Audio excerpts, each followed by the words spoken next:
रेणुका देवी की आंखों से नींद कोसों दूर थी। वो अपने स्वर्गवासी पति को याद कर रही थी। क्यों आप इतने जल्दी चले गए? तभी उनके कानों में उनके छोटे बेटे सोनू की आवाज़ आई। ये क्या माँ, अभी तक सोई हुई हो? उठ जाओ, आज पहली तारीख है और पेंशन वाला चेक साइन कर दो। बेचारी रेणुका अपने छोटे बिगड़ैल बेटे सोनू से त्रस्त थी। ना तो मेहनत करना चाहता और ना ही कोई छोटा मोटा काम, बस घर का पैसा उड़ाता, अपनी पत्नी के चोंसले सहता जैसे करोड़ों में कमा रहा हो। और पत्नी का भी यही हाल था। ऐसा लग रहा था पति करोड़ों का बिजनेस करता हो और सोनू की सबसे बुरी आदत औरतों की तरह इधर से उधर बातों की लुगाई बुझाई कर अपने बड़े भाई के खिलाफ अपनी माँ को भड़काया करता।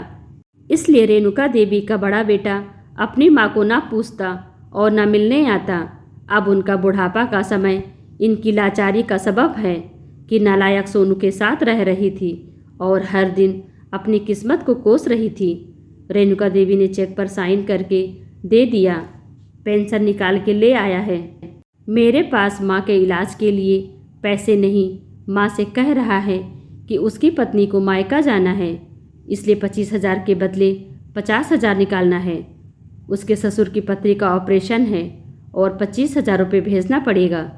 सोनू की बेशर्मी से रेणुका जी की आंखें नम हो गईं कि उनके पति का पैसे से समधियाना भी पल रहा है, क्योंकि उनकी जो छोटी बहू है वो बहुत गरीब परिवार से है।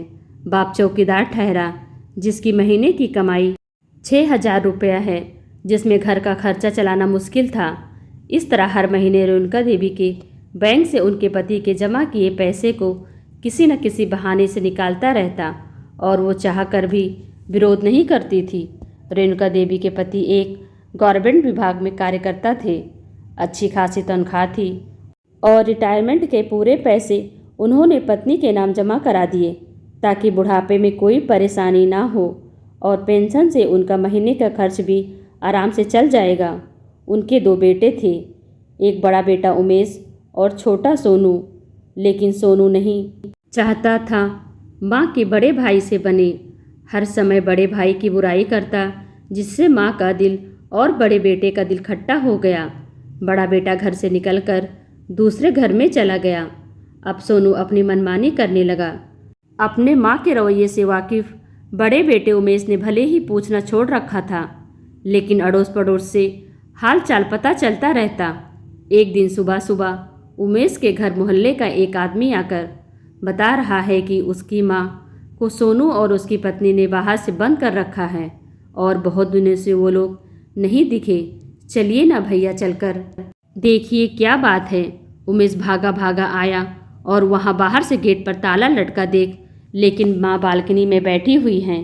अरे माँ, तू घर में है, फिर बाहर से ताला क्यों लगा है? सोनू और उसकी पत्नी कहाँ हैं? हमको फ़ोन क्यों नहीं की? बेटे को देख गेट के पास आकर फपक फपक रोती हुई बोली। दोनों मुझको ताला में बंद कर हिल स्टेशन घूमने मौज मस्ती करने गए हैं। एक टिफ़िन वाला आकर सुबह शाम खाना दे जाता है। बेटा, काल काट रही हूँ, देखना मेरा बेटा मेरे को ही लूट रहा है। तेरे पापा का सारा पेंशन का सारा पैसा खर्च कर देता। ताला तोड़ा गया और रेणुका देवी को आज़ाद किया गया। उमेश अपनी माँ को अपने घर ले जाता है।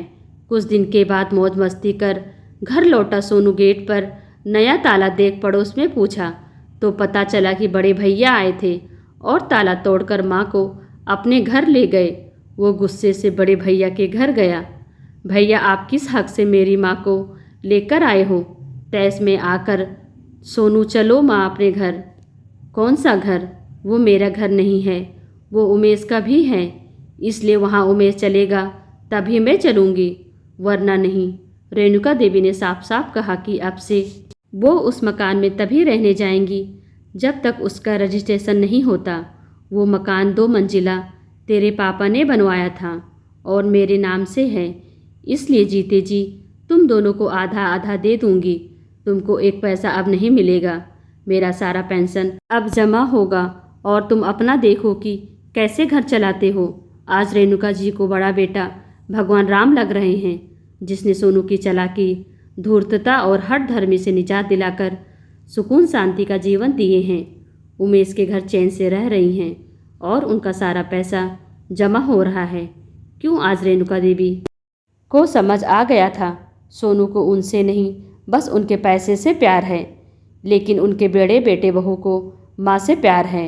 उनको दोनों प्यार सम्मान से अपने पास रखे हुए थे, जो सोनू और उसकी पत्नी ने उन्हें कभी नहीं दिए। आज रेणुका देवी बड़े बेटे के साथ बहुत खुश थी। उन्होंने घर दोनों बेटे को बराबर बराबर बांट दिया। दोस्तों, आपको यह कहानी कैसी लगी कमेंट कर हमें ज़रूर बताएं। वीडियो को लाइक कर चैनल को सब्सक्राइब करना बिल्कुल भी ना भूलें। Thanks for watching.